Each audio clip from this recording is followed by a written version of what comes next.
할렐루야. 오늘 우리 할렐루야 찬양대의 찬양을 하나님께서 기쁘게 받으신 줄로 믿습니다.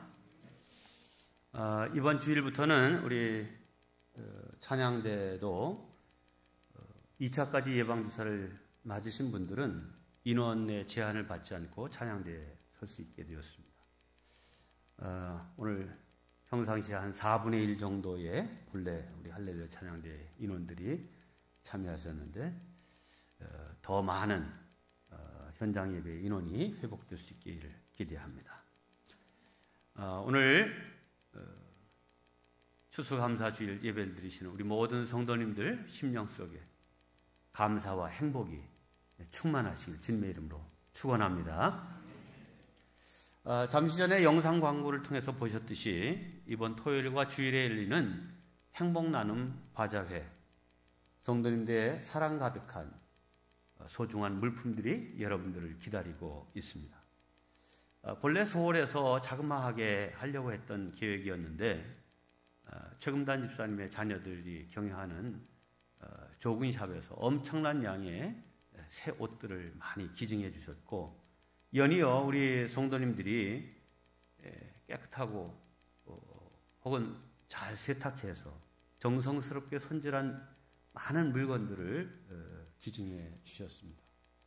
옷 종류뿐만 아니라 화분, 또 짐, 여러 가지 종류들을 섬겨주셨습니다. 그래서 규모가 엄청나게 커지고 연일 우리 6개 임원들이 정리를 해서 행복나눔 바자회가 잘 준비되었습니다. 제 아내가 좀 작은 고민을 토로했습니다. 이유는 바자회에 기증된 물품들이 거의 다 새 것이고, 또 아주 저건 좀 내가 알아들었으면 좋겠다라고 하는 탐나는 그런 물건들이 너무 많은데, 또 성도들이 직접 손으로 만드신 그 것들은 정말 그 속에 시간, 정성, 재료비 이거 생각하면 도저히 그런 가격을 받아서는 안 되는, 말도 안 되는 작은 가격밖에 붙일 수가 없는 거예요. 바자회의 특성상. 그래서 혹 이 물건을 기증하신 분들이 내 정성, 내 사랑이 이렇게 헐값 취급을 받는 거 아닌가 하는 속상한 마음이 드실 수 있겠다 해서 죄송스럽고 좀 안타깝다 하는 그런 걱정을 토로하는 것입니다. 네, 저는 담임 목사로서 이렇게 말씀드립니다. 여러분의 사랑과 정성, 섬김과 헌신은 반드시 행복이라는 열매로 거두어지게 될 것입니다. 이번 주말 모두들 오셔서 가치 있는 구매를 통해서 행복을 가져가시고 또 꼭 필요한 사람들에게 나누어 주실 수 있기를 바랍니다. 네, 우리 교회는 우리가 잘 아는 대로 이 매일 성경을 중심으로 해서 유아부에서부터 시작해서 작년부까지 같은 본문, 같은 주제를 가지고 원포인트 설교를 하고 있습니다. 11월 첫 주일인 오늘부터는 앞으로 6주간 동안 이 사사기의 말씀을 전하게 되어 있는데, 오늘 추수감사주일을 맞이했습니다. 설교자들 모임에서 이 교회학교 어린이들 추수감사주일인데 추수감사주일 행사를 하면서 설교는 엉뚱한 다른 설교를 하면 그것도 좀 맞지 않는 것 같다고, 오늘은 감사절 설교를 하는 것이 좋겠다라고 의견이 모아져서 오늘 본문을 다루게 했습니다. 하지만 무엇이든지 시작이 대단히 중요합니다. 오늘 이 사사기의 아주 핵심적인 서론을 이야기해야 그 다음 이야기들이 이제 이어져 갈 수 있습니다. 마침 몇 해 전에 CTS TV 방송에 5분 칼럼으로 신앙의 대잇기라고 하는 영상을 녹화한 적이 있습니다. 이 내용이 사사기의 서론으로서 아주 적절하고 충분한 그런 내용입니다. 그래서 먼저 이 신앙의 대잇기라고 하는 영상을 먼저 보시고 오늘 감사절 설교를 이어가도록 하겠습니다. 함께 봅니다.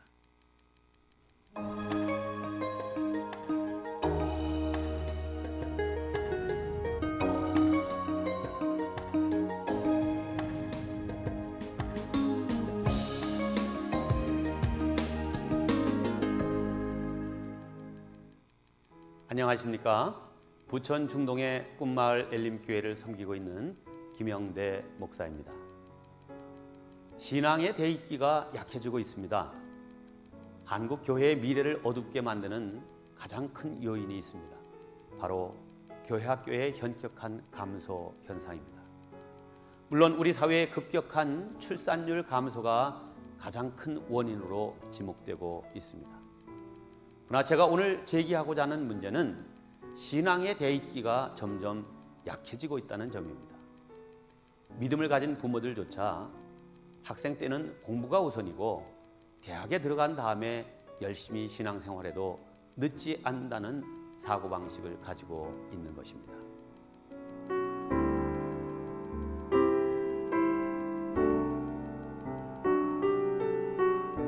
성도 여러분, 아니 부모된 여러분, 우리가 자녀들에게 무엇을 물려주어야 하겠습니까? 어떤 유산을 준비하고 계십니까? 사사기를 보면 가나안 땅에 정착한 2세대들은 반복적으로 하나님을 떠나고 죄를 짓는 문제를 일으킵니다. 그 이유가 어디에 있습니까? 그것은 선대들이 후세대들에게 여호와 하나님을 경외하는 신앙을 제대로 전수하지 못한 까닭입니다. 다음 세대가 다른 세대가 되게 해서는 안 됩니다. 사사기 2장 10절을 보면 이렇게 되어 있습니다. 그 세대의 사람도 다 그 조상들에게로 돌아갔고 그 후에 일어난 다른 세대는 여호와를 알지 못하며 여호와께서 이스라엘을 위하여 행하신 일도 알지 못하였더라. 가만히 전후 문맥을 살펴보면 밑줄 친 부분에는 다른 세대, different generation이 아니라 다음 세대, next generation이라는 말이 들어가야 할 자리입니다. 그런데 성경은 가나안 정착 1세대들이 죽자 다음 세대들은 영적으로 전혀 다른 세대가 되었다는 것을 말해주고 있습니다. 우리는 이 말씀 속에서 자녀들의 신앙교육을 바로 하지 못한 결과가 어떻게 될 것인지를 분명하게 알 수 있습니다. 하나님의 명령 앞에 다시 섭시다. 신명기 6장에 보면 쉐마의 말씀, 하나님의 명령이 나옵니다. 여기서 중요한 것은 본인들도 여호와 하나님을 사랑하고 그 계명을 잘 지켜야 하지만 무엇보다도 그 모든 것을 자녀들에게 부지런히 그리고 철두철미하게 가르치라고 하신 것입니다. CTS 시청자 여러분, 앞서 말씀드린 사사기의 현상이 우리라고 예외일 수 없습니다. 지금 우리 세대는 하나님의 복을 받아 영육간에 잘 살고 있습니다. 우리 조상들의 믿음, 고조와 증조, 할아버지와 할머니, 그리고 우리 부모님들의 믿음과 헌신으로 말미암은 결과입니다. 그렇다면 이런 아름다운 삶을 계속 유지, 계승하려고 한다면 우리 자신이 하나님을 잘 섬기는 차원을 넘어서 다음 세대인 자녀들과 손자, 손녀들에게 하나님을 경외하는 신앙을 잘 전수해야 합니다.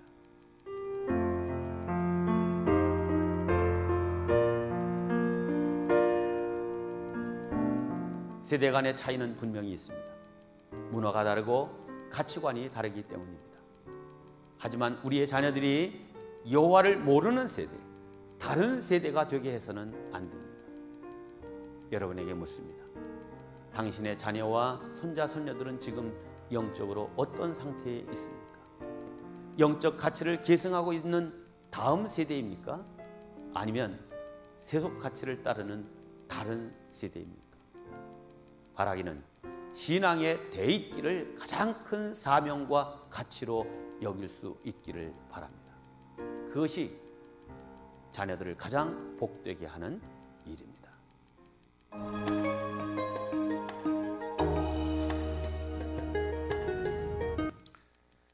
네, 신앙의 대입기에 최선을 다하는 우리 성도님들, 또 부모, 또 할아버지, 할머니가 되시기를 주님의 이름으로 축복합니다. 오늘 말씀의 제목을 다시 한번 나누겠습니다. 감사지수, 행복지수. 한마디로 감사지수를 높여서 행복지수도 함께 높여가자 하는 것입니다. 네, 감사 지수가 높아져야 행복 지수가 올라갈 수 있습니다. 여러분 다 학창 시절 소풍을 갔던 경험이 있을 것입니다. 소풍 갔던 때를 떠올리면 참 행복한 추억들이었죠. 자, 여러분들에게 있어서는 이 소풍날 행복 지수를 가장 높이는 요인이 무엇이었습니까? 소풍. 그날은 평상시 잘 가지 않던 새로운 곳에 가는 날이다. 둘째, 그날은 김밥 먹는 날이다. 김밥이 요새는 뭐 흔한 음식이 되었습니다만 옛날엔 소풍 가는 날이나 먹을 수 있는 음식이었죠. 셋째, 그날은 사이다, 캐러멜, 뭐 이런 맛있는 과자나 뭐 이런 것들을 먹는 날이다. 그날은 장기자랑 같은 재미있는 일이 벌어지는 날이다. 여러 가지 있을 수 있습니다. 그런데 제 경우에 있어서 소풍의 가장 큰 추억은 역시 보물찾기입니다. 선생님들이 미리 감추어둔 이 보물을 찾아내면 그 보물에 맞는 선물들, 학용품도 있고 여러 가지 기대했던 그 선물들을 받으면 신이 나고 행복지수가 올라갔습니다. 자, 저는 이것을 빗대어 우리의 삶에서 감사를 찾으면 행복지수가 확 올라간다고 말씀드리고 싶습니다. 오늘 추수감사주일입니다. 자, 하지만 보물을 찾기가 쉬운가요? 그냥 아무데나 이렇게 막 던져놨어요? 그렇지 않죠? 상당히 주의를 기울여서 저기는 보물이 있을 것 같다라고 하는 이런 데를 찾아야 보물을 찾을 수 있습니다. 마찬가지로 우리의 처한 상황, 오늘의 현실은 그냥 감사할 일들이 뭐 정말 너무 많다 이렇게 그런 상황이 아니잖아요. 찾아도 허탕이고 잘 발견되기가 어려운 감사의 조건을 찾을 수 없는 시대입니다. 그러나 이런 가운데서도 감사를 찾게 되면 여러 가지 유익을 얻게 되어 있습니다. 감사를 잘 찾아 행복지수를 올리려면 이렇게 하면 됩니다. 오늘은 제가 보통 1, 2, 3 이렇게까지 말씀드리는데 1은 아까 영상으로 한 거라 치고 딱 두 가지만 말씀드립니다. 첫째, 어떻게든 감사할 조건을 찾아야 됩니다. 함께 합니다. 어떻게든 감사할 조건을 찾아내자. 그러면 어떤 사람과 친해지려고 하면 그 사람과 함께하는 시간이 많아야 됩니다. 전화도 자주 하고 실제로 만나기도 자주 해야 그 사람과 친해집니다. 마찬가지로 이 감사와 친해지려고 하면 감사하는 일이 많아져야 됩니다. 그래야 감사하는 일들이 많아질 때, 내 입술의 고백이 많아질 때 내 감사 지수가 높아지게 되고 감사와 친해지게 되고 그에 따라서 행복 지수도 올라가게 되어 있습니다. 오늘 하박국 선지자도 그가 처한 상황은 도무지 감사할 것을 찾을 수 없는 그런 상황 속에 있습니다. 하지만 선지자는 그런 환경 중에서도 감사의 조건을 찾았고 또 이렇게 고백합니다. 오늘 17절 18절 말씀입니다. 비록 무화과 나무가 무성하지 못하며 포도나무의 열매가 없으며 감람나무의 소출이 없으며 밭에 먹을 것이 없으며 우리의 양이 없으며 외양간에 소가 없을지라도 우리의 삶에 의식주와 모든 일상생활에 꼭 필요한 것들이 다 모자라거나 없다라고 하는 이야기입니다. 자, 그런데 이 하박국 선지자는 하나님 안에서 감사할 조건을 찾았습니다. 나는 여호와로 말미암아 즐거워하며 나의 구원의 하나님으로 말미암아 기뻐하리로다. 할렐루야. 하나님을 생각하니까 하나님이 내 인생의 보호자가 되시고 공급자가 되어주시는 그 하나님을 내가 아버지로 고백하고 있으니 그분으로 인하여 나는 기뻐하고 즐거워할 수 있고 감사할 수 있다. 이것이 오늘 하박국의 감사입니다. 네, 우리는 이 하박국 선지자가 가졌던 감사의 영성을 받아야 할 줄로 믿습니다. 그래서 악조건 속에서도 감사의 조건을 찾아낼 줄 알고 감사와 친해지는 그러한 성도가 되어야 될 줄로 믿습니다. 혹 그런 일은 뭐 선지자니까 뭐 그럴 수 있었지, 또 성경 이야기니까 그렇지, 오늘 우리 현실에서 어떻게 그렇게 할 수가 있나, 이렇게 생각하는 분 계십니까? 네, 우리의 현실에서도 같은 일이 일어날 수 있습니다. 네, 우리가 너무나 잘 알고 있는 사랑의 원자탄으로 유명한 선량한 목사님이 계십니다. 1948년 여수 순천 사건 때에 목사님은 두 아들 동인이와 동신이를 잃었습니다. 공산당이 붙들어 학살한 것입니다. 이 손 목사님은 두 아들의 장례를 치르면서 유족으로서 답례 혹 인사의 말씀을 하시겠습니다. 이렇게 하니까 이 목사님이 일어나서 이렇게 말씀하십니다. 제가 이 시간에 무슨 인사의 말을 드리고 무슨 답례를 할 수 있겠습니까마는 그래도 하나님 앞에 감사하는 마음이 있어서 몇 말씀 드리겠습니다 하면서 우리가 잘 아는 나의 9가지 감사라고 하는 이 말씀을 하셨습니다. 첫째, 나 같은 죄인의 혈통에서 순교의 자식들이 나오게 하셨으니 하나님께 감사합니다.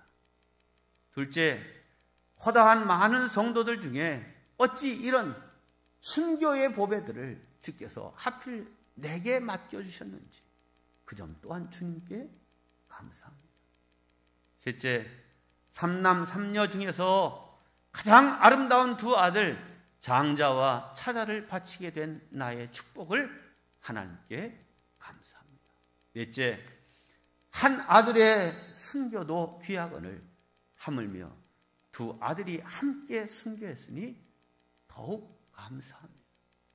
다섯째, 예수 믿다가 누워 죽는 것도 큰 복이라 하거늘 하물며 전도하다 총살 순교했으니 더욱 감사합니다.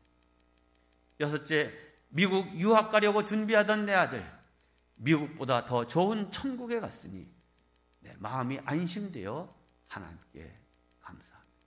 일곱째, 나의 사랑하는 두 아들을 총살한 원수를 회개시켜 내 아들 삼고자 하는 사랑의 마음을 주신 하나님께 감사합니다.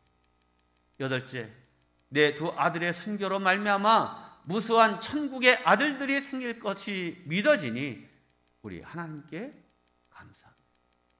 아홉째, 이 같은 역경 중에서도 이상 8가지 진리와 하나님의 사랑을 찾는 기쁜 마음, 여유 있는 믿음 주신 우리 주 예수 그리스도께 감사합니다. 이렇듯 과분한 축복을 누리게 된 것 감사합니다. 이렇게 선양한 목사님이 인사로 감사의 마음을 밝히자 이 장례 예배는 눈물바다가 되었습니다. 한번 여기저기서 흑흑거리면서 울던 울음이 이 인사가 끝나자 막 대성통곡으로 바뀌고 도무지 울음이 그치질 않았습니다. 다시 강단에 오르신 목사님께서 찬송가를 주셨습니다. 우리가 가지고 있는 찬송가 610장 고생과 수고가 다 지난 후 이 찬송이었습니다. 고생과 수고가 다 지난 후 광명한 천국에 편히 쉴 때 주님을 모시고 나 살리니 영원히 빛나는 영광일세. 영광일세, 영광일세, 내가 누릴 영광일세. 은혜로 주 얼굴 배옵나니 지극한 영광 내 영광일세. 영광일세 영광일세 내가 누릴 영광일세. 은혜로 주 얼굴 배옵나니 지극한 영광 내 영광일세.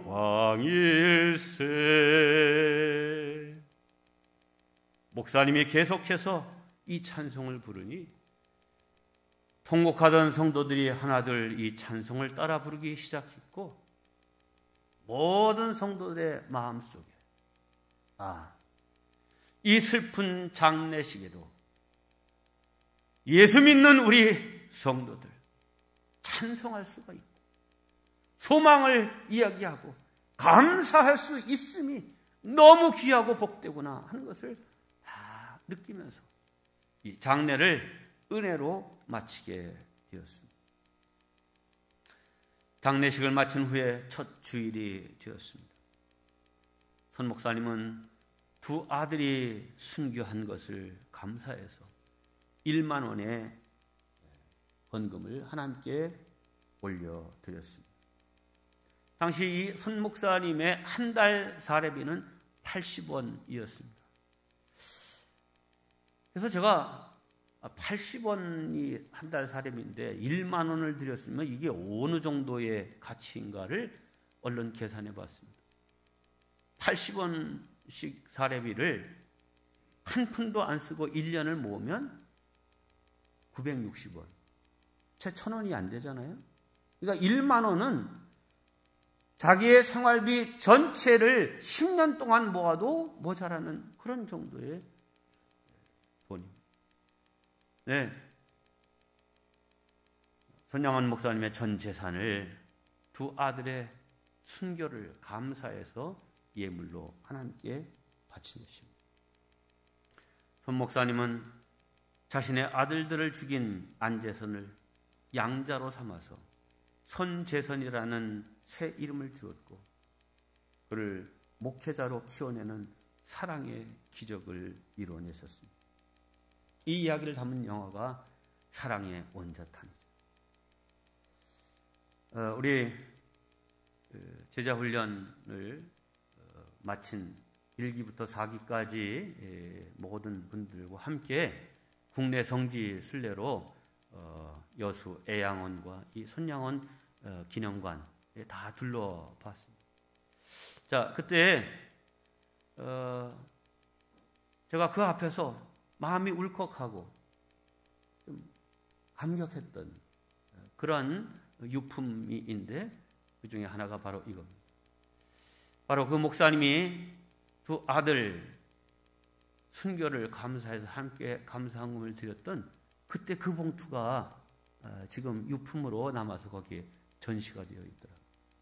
낡고 퇴색된 그런 봉투이지만 이 감사헌금을 드리면서 여기에 목사님이 쓰실 때의 마음이 어땠을까 하는 것을 생각했습니다.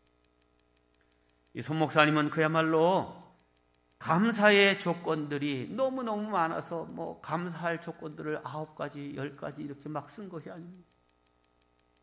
그야말로 감사의 조건을 기름 짜듯이 짜낸 것입니다. 찾으셨죠? 사랑하는 성도 여러분, 어떤 환경 중에서도 감사할 조건을 찾아내십시다. 그렇게 감사를 찾으면 감사와 친해지고 감사의 지수가 높아지고 행복한 신앙인이 될 수 있습니다. 이러한 은혜가 우리 모두에게 있기를 주님의 이름으로 축원합니다. 두 번째, 감사를 찾아 행복 지수를 높이려고 하면 모든 것이 축복을 향한 과정임을 믿어야 합니다. 함께 합니다. 모든 것이 축복을 향한 과정임을 믿자. 네, 수술 환자가 아픔을 참을 수 있는 것은 건강한 몸으로 가고 있다는 소망 때문입니다. 올림픽에 나갈 선수가 피눈물 나는 훈련을 감수하는 것은 금메달이 앞에 있음을 바라보고 있기 때문입니다. 농부가 봄부터 여름 내내 땀을 흘리는 것은 가을에 추수를 확신하기 때문입니다. 동방의 의인이요, 그 믿음을 하나님도 인정하셨던 욥. 하지만 그의 믿음을 시기한 사단이 시험하죠. 하나님이 허락하셨어요. 하루아침에 10 자녀들이 한꺼번에 죽습니다. 그가 가졌던 모든 재산이 다 없어졌습니다. 머리끝부터 발끝까지 악창이 나서 깨진 기와장으로 그 몸을 긁어야만 할 정도의 고통과 아픔이 있었지만 그 모든 것을 참고 견딜 수 있었던 것은 그에게 앞에 신실하신 하나님, 더 복된 날을 주실 것을 확실히 믿었기 때문입니다. 이러한 상황을 욥은 스스로 이렇게 고백합니다. 욥기서 23장 8절로 10절입니다. 내가 앞으로 가도 그가 아니 계시고 뒤로 가도 보이지 아니하며 그가 왼쪽에서 일하시나 내가 만날 수 없고 그가 오른쪽으로 돌이키시나 배울 수 없구나. 무슨 말입니까? 하나님, 내가 이렇게 어려움 속에 힘든 가운데 있는데 도대체 하나님은 어디 계시는 겁니까? 왜 나를 돌아보지 않습니까? 내가 하나님을 찾으려고 해도 도무지 하나님은 보이지가 않습니다. 어떻게 된 것입니까? 그런데 이렇게 고백합니다. 그러나는 앞에 있는 모든 것들을 180도 뒤집는 이야기죠. 하나님이 안 계신 것 같고 하나님이 무관심한 것 같고 하나님이 내 삶을 버린 것 같지만 그러나 내가 가는 길을 그가 아시나니 그가 나를 단련하신 후에는 내가 순금같이 되어 나오리라. 아멘. 지금 이 과정이 너무 힘들고 어렵지만 이 과정은 나를 정금같이 불순물이 없는 순금같이 만드시려고 하는 하나님의 정죄의 과정, 훈련의 과정임을 그는 고백하는 것입니다. 그렇습니다. 큰 상급이 앞에 있는 것을 믿는 사람은 지금 당하는 과정이 축복을 위한 것임을 알기에 참을 수 있습니다. 견딜 수 있습니다. 어떤 상황에서도 감사할 수 있습니다. 요셉도 그랬습니다. 어려서 국무총리가 되는 꿈을 꾸었습니다. 요셉은 자기가 그렇게 꿈대로 될 것을 믿고 확신했습니다. 그래서 팔려가도 감사, 종살이를 해도 감사, 억울하게 감옥에 가도 감사했습니다. 단 한 번도 원망하거나 불평했다는 이야기가 없습니다. 과정은 힘들어도 결과는 복될 것임을 믿었기 때문입니다. 영국의 주석가 매튜 헨리 목사님은 감사는 산수에서 더하기와 같은 것이다, 이렇게 말씀하셨습니다. 감사하는 사람에게는 하나님의 은혜가 언제나 더해진다는 것입니다. 어떤 일이든지 어디서든지 감사하면 플러스의 은총이 주어집니다. 그러나 반대로 원망과 불평하는 것은 산수의 빼기와 같아서 있는 것까지도 다 빼앗기고 없어지게 되는 것입니다. 우리 모두 하박국 선지자의 고백처럼 없음에도 모자람에도 감사를 찾아 고백함으로 하나님의 은혜가 더해지는 행복한 성도들이 되시기를 주님의 이름으로 축원합니다.